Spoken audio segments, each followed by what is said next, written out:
आइए सुनते हैं माँ गंगा की यह कथा। गंगा जाह्नवी और भागीरथी कहलाने वाली गंगा नदी भारत की सबसे महत्वपूर्ण नदियों में से एक है।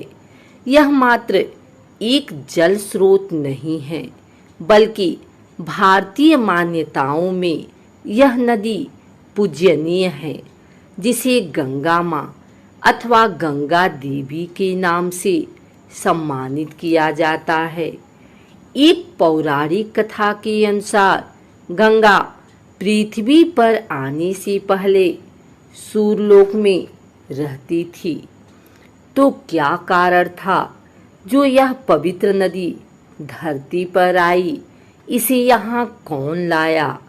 गंगा नदी के पृथ्वी लोक में आने के पीछे कई सारी लोक कथाएं प्रचलित हैं, लेकिन इस सबसे अहम एवं रोचक कथा है पुराणों में।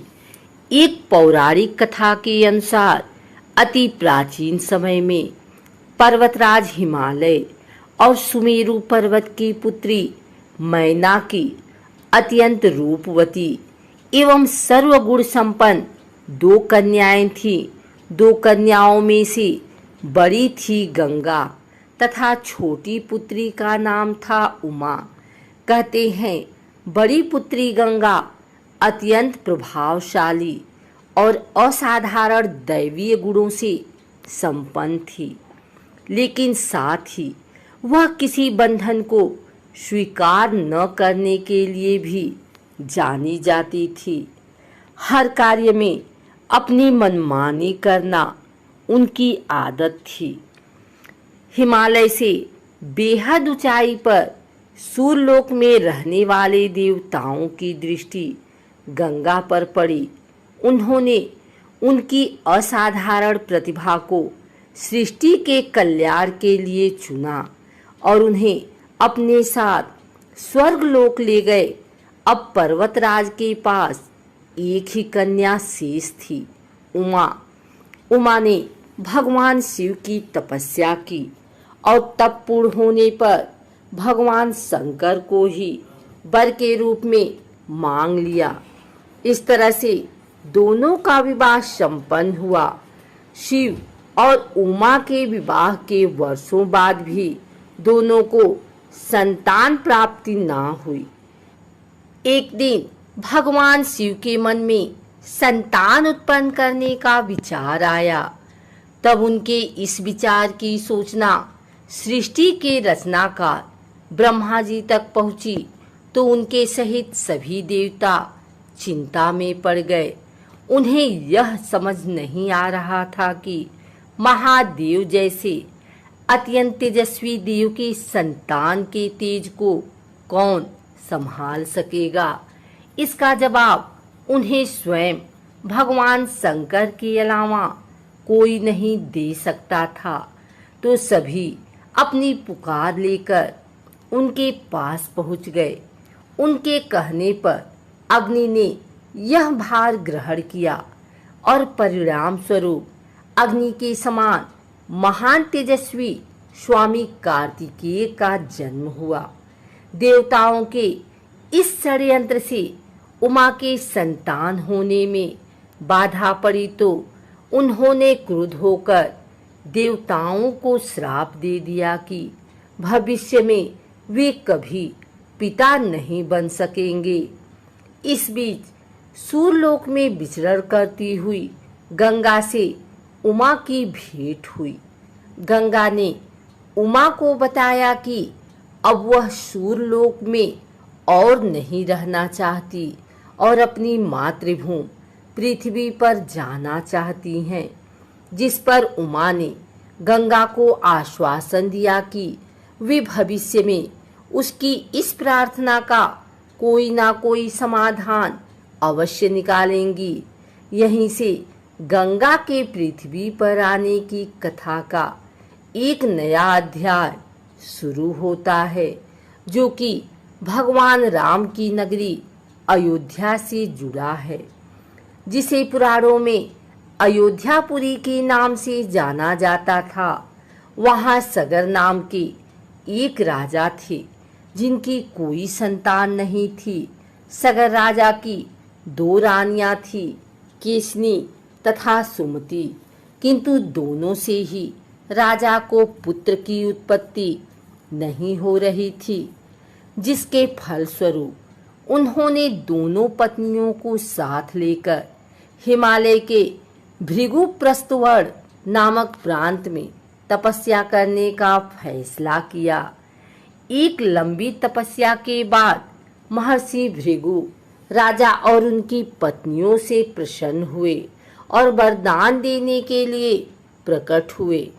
उन्होंने कहा, हे राजन, तुम्हारी तपस्या से मैं अत्यंत प्रसन्न हूँ और तुम्हारी दोनों पत्नियों को पुत्र का वरदान देता हूँ, लेकिन दोनों में से एक पत्नी को केवल एक पुत्र की प्राप्ति होगी, जो वंश को आगे बढ़ाने में सहायक साबित होगी, तथा दूसरी पत्नी को 60,000 पुत्रों का वर हासिल होगा।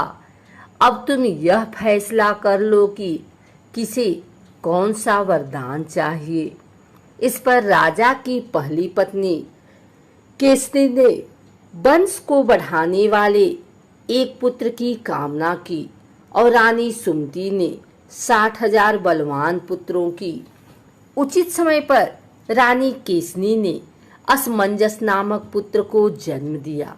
दूसरी ओर रानी सुमति के गर्भ से एक तुम्बा निकला, जिसे फोड़ने पर कई सारे छोटे छोटे पुत्र निकले, जिनकी संख्या 60,000 थी। उन सब का पालन पोषण घी के घड़ों में रखकर किया गया। समय बीतने पर सभी पुत्र बड़े हो गए। महाराज सगर का ज्येष्ठ एवं वंश को आगे बढ़ाने वाला पुत्र असमंजस बड़ा दुराचारी था। उसके कहर से सारी प्रजा परेशान थी। इसीलिए परिणाम स्वरूप राजा ने उसे नगर से बाहर कर दिया। कुछ समय बाद असमंजस के यहाँ अंशुमान नाम का एक पुत्र हुआ। वह अपने पिता से बिल्कुल विपरीत स्वभाव का था। अंशुमान अत्यंत सदाचारी, पराक्रमी एवं लोगों की सहायता करने वाला था। एक दिन राजा सगर ने महान अश्वमेध यज्ञ करवाने का फैसला किया, जिसके लिए उन्होंने हिमालय एवं विंध्याचल के बीच की हरी भरी भूमि को चुना और वहां एक विशाल यज्ञ मंडप का निर्माण करवाया। इसके बाद अश्वमेध यज्ञ के लिए श्याम कर्ण घोड़ा छोड़कर उसकी रक्षा के लिए पराक्रमी अंशुमान को सेना के साथ उसके पीछे पीछे भेज दिया। यज्ञ सफलतापूर्वक बढ़ रहा था, जिसे देख इंद्रदेव काफी भयभीत हो गए। तभी उन्होंने एक राक्षस का रूप धारण किया और हिमालय पर पहुंचकर राजा सगर के उस घोड़े को चुरा लिया। घोड़े की चोरी की सूचना पाते ही राजा सगर के होश उड़ गए। उन्होंने शीघ्र ही अपने 60,000 पुत्रों को आदेश दिया कि घोड़ा चुराने वाले को किसी भी अवस्था में जीवित या मृत पकड़कर लेकर आओ। आदेश सुनते ही सभी पुत्र खोजबीन में लग गए। जब पूरी पृथ्वी खोजने पर भी घोड़ा नहीं मिला तो उन्होंने पृथ्वी को खोदना शुरू कर दिया, यह सोचकर कि शायद पाताल लोक में उन्हें घोड़ा मिल जाए। अब पाताल में घोड़े को खोजते खोजते वे सनातन वसुदेव कपिल के आश्रम में पहुंच गए। वहां उन्होंने देखा कि कपिल मुनि आंखें बंद किए बैठे हैं और ठीक उनके पास यज्ञ का वह घोड़ा बंधा हुआ है, जिसे वह लंबे समय से खोज रहे थे। इस पर सभी मंदबुद्धि पुत्र क्रोध में कपिल मुनि को घोड़े का चोर समझकर उन्हें अपशब्द कहने लगे। उनके इस कुकृत्यों से कपिल मुनि की समाधि भंग हो गई। आंखें खुलते ही उन्होंने क्रोध में सभी राजकुमारों को अपने तेज से भस्म कर दिया, लेकिन इसकी सूचना राजा सगर को नहीं थी। जब लंबा समय बीत गया तो राजा फिर से चिंतित हो गए। अब उन्होंने अपने तेजस्वी पौत्र अंशुमान को अपने पुत्रों तथा घोड़े का पता लगाने के लिए आदेश दिया। आज्ञा का पालन करते हुए अंशुमान उस रास्ते पर निकल पड़ा जो रास्ता उसके चाचाओं ने बनाया था। मार्ग में उसे जो भी पूजनीय ऋषि मुनि मिलते वह उनका सम्मान पूर्वक आदर सत्कार करता। खोजते खोजते वह कपिल आश्रम के पास पहुंचा। वहां का दृश्य देख वह बेहद आश्चर्यचकित हुआ। उसने देखा कि भूमि पर उसके 60,000 चाचाओं के भस्म हुए शरीरों की राख पड़ी थी और पास ही यज्ञ का घोड़ा चल रहा था। यह देख वह निराश हो गया। अब उसने राख को विधि पूर्वक प्रवाह करने के लिए जलाशय खोजने की कोशिश की, लेकिन उसे कुछ न मिला। तभी उसकी नजर अपने चाचाओं के मामा गरुड़ पर पड़ी। उसने गरुड़ से सहायता मांगी तो उन्होंने उसे बताया कि किस प्रकार से कपिल मुनि द्वारा उसके चाचाओं को भस्म किया गया है। वह आगे बोले कि उसके चाचाओं की मृत्यु कोई साधारण नहीं थी, इसीलिए उनका तर्पण करने के लिए कोई भी साधारण सरोवर या जलाशय काफी नहीं होगा। इसके लिए तो केवल हिमालय की ज्येष्ठ पुत्री गंगा के जल से ही तर्पण करना सही माना जाएगा। गरुड़ द्वारा राय मिलने पर अंशुमान घोड़े को लेकर वापस अयोध्या पहुंचा और राजा सगर को सारा वाक्य बताया। राजा काफी दुखी हुए, लेकिन अपने पुत्रों का उद्धार करने के लिए उन्होंने गंगा को पृथ्वी पर लाने का फैसला किया। लेकिन यह सब होगा कैसे, उन्हें समझ में नहीं आया। कुछ समय पश्चात महाराज सगर का देहांत हो गया, जिसके बाद अंशुमान को राजगद्दी पर बैठाया गया। आगे चलकर अंशुमान को दिलीप नामक पुत्र की प्राप्ति हुई। उसके बड़े होने पर अंशुमान ने उसे राज्य सौंप दिया और स्वयं हिमालय की गोद में जाकर गंगा को प्रसन्न करने के लिए तपस्या करने लगे। उनके लगातार परिश्रम के बाद भी उसे सफलता हासिल ना हुई और कुछ समय बाद अंशुमान का देहांत हो गया। अंशुमान की तरह ही उसके पुत्र दिलीप ने भी राज्य अपने पुत्र भगीरथ को सौंपकर गंगा को पृथ्वी पर लाने के लिए तपस्या शुरू कर दी, लेकिन उन्हें भी कोई फल हासिल न हुआ। दिलीप के बाद भगीरथ ने भी गंगा तपस्या का फैसला किया, लेकिन उनकी कोई संतान ना होने के कारण उन्होंने राज्य का भार मंत्रियों को सौंपकर हिमालय जाने का फैसला किया। उनकी कठोर तपस्या से आखिरकार भगवान ब्रह्मा प्रसन्न होकर उनके सामने प्रकट हुए और मनोवांछित फल मांगने के लिए कहा। भगीरथ ने ब्रह्मा जी से कहा, हे प्रभु, मैं आपके दर्शन से अत्यंत प्रसन्न हूँ।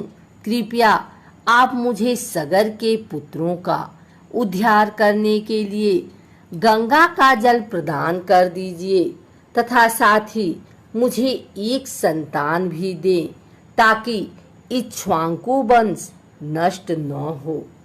भगीरथ की प्रार्थना सुन ब्रह्मा जी मुस्कुराए और बोले, हे वत्स, मेरे आशीर्वाद से जल्द ही तुम्हारे यहाँ एक पुत्र होगा, किंतु तुम्हारी पहली मांग गंगा का जल लेना है। यह मेरे लिए कठिन कार्य है, क्योंकि जब गंगा जी वेग के साथ पृथ्वी पर अवतरित होंगी तो उनके वेग को पृथ्वी संभाल नहीं सकेगी। ब्रह्मा जी आगे बोले, यदि गंगा के वेग को संभालने की किसी में क्षमता है तो वह है केवल महादेव जी। इसलिए तुम्हें पहले भगवान शिव को प्रसन्न करना होगा। यह बोल ब्रह्मा जी वापस ब्रह्मलोक की ओर प्रस्थान कर गए। उनके जाते ही अगले 1 वर्ष तक भगीरथ ने पैर के अंगूठे के सहारे खड़े होकर महादेव जी की तपस्या की। इस दौरान उन्होंने वायु के अलावा अन्य किसी भी चीज का ग्रहण नहीं किया।